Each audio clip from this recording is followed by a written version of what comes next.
आता आपण पाहणार आहोत question number 5. A storm broke a tree and a tree top rested 20 meter from the base of the tree, making an angle of 60 degree with the horizontal. Find the height of the tree. बघा, असंच आपण एक उदाहरण एक्झाम्पलसुद्धा बघितलेलं होतं. तर चला बघूया आपण काय पकडलं आहे. ए बी हा ट्री आहे. मग काय झालं, स्टॉर्ममुळे तो डी पॉईंटला तुटला किंवा आपण असं म्हणूया की वाकला, बेंड झाला.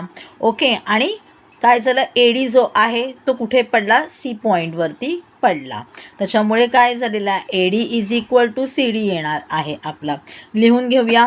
ए B is a tree before storm. After storm tree top rested 20 metre from the base, म्हणजे therefore B C is equal to 20 metre. A D is equal to D C is equal to, it is broken part of a tree. Tree top rested at ground with the making an angle of 60 degree. Angle of काय झालेला आहे, ते elevation झालेला आहे 60 degree. Therefore BCD is equal to 60 degree. Tree is making 90 degree from the horizontal.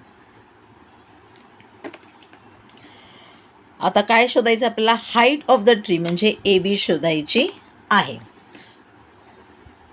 B C किती आहे, 20 metre आहे. आपल्याला फक्त एवढीच माहिती आहे, आपल्याला ए बी शोधायची आहे. आणि 60 डिग्रीचा अँगल झालेला आहे तयार, हे आपल्याला माहिती पडलं आहे. 60 डिग्री म्हणजे बी सीची म्हणजे कोणाची आपल्याला माहिती आहे आपल्याकडे, तर ती आहे आपल्याला ॲडजस्टंट साईडची. बघूया या सगळ्याचा उपयोग करून आपण कसं काय आन्सर काढू शकतो. A B is a tree. After storm it is rested at the ground with making 60 degree. It is rested 20 metre from the tree. Therefore BC is equal to 20 meter. BCD is equal to 60 degree given. Tree is making 90 degree angle with the ground. Therefore B is equal to 90 degree.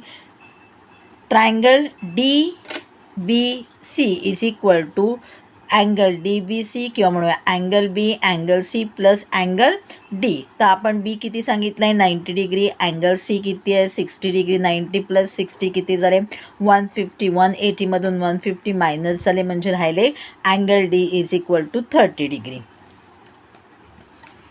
Means आपण लिहिलं therefore 30 degree is equal to angle B D C. Opposite side of angle 30 degree is equal to किंवा opposite side of 30 degree equal to half of hypotenuse. मग आपल्याला B C माहिती आहे, opposite side of D. Okay, B C is equal to half of C D.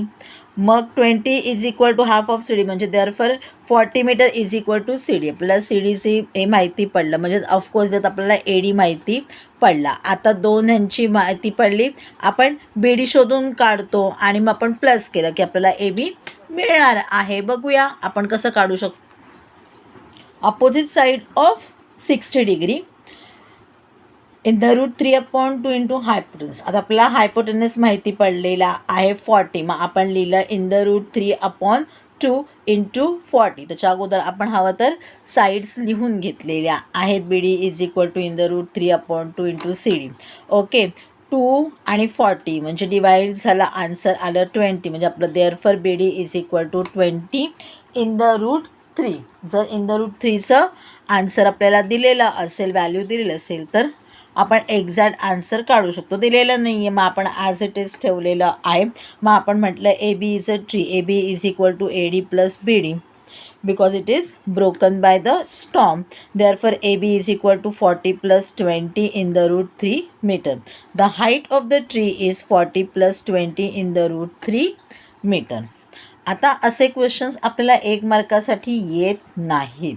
ह्याच्यामध्ये आपल्याला बरीच process लिहायची असते. आपल्याला 2 ते 3 मार्कांसाठी हे येतात. आता इथे आपल्याला आपण काय काय काढलेलं होतं, तर आपल्याला कशाचीच माहिती नव्हती, फक्त एकच लाईन सांगितलं. सो मग आपण हायपोटेनस काढला, मग आपण जो आहे तो बी डी काढला आणि मग आपण त्याला प्लस केलं. आपल्याला एकूण इथे मार्क मिळणार आहेत 3. म्हणजे आपण काय काढलेला आहे, आपण त्याच्या अगोदर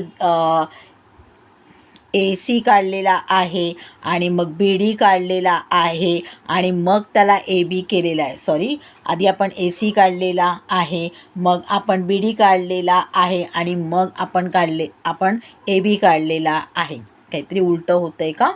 कारण बी सी आपलं साईड होती. ओके, जे काही असेल ते म्हणजे दोन्ही भाग आपण एक एक करून काढले आणि आपला आन्सर मिळालेला आहे. एकूण मार्क आहेत 3.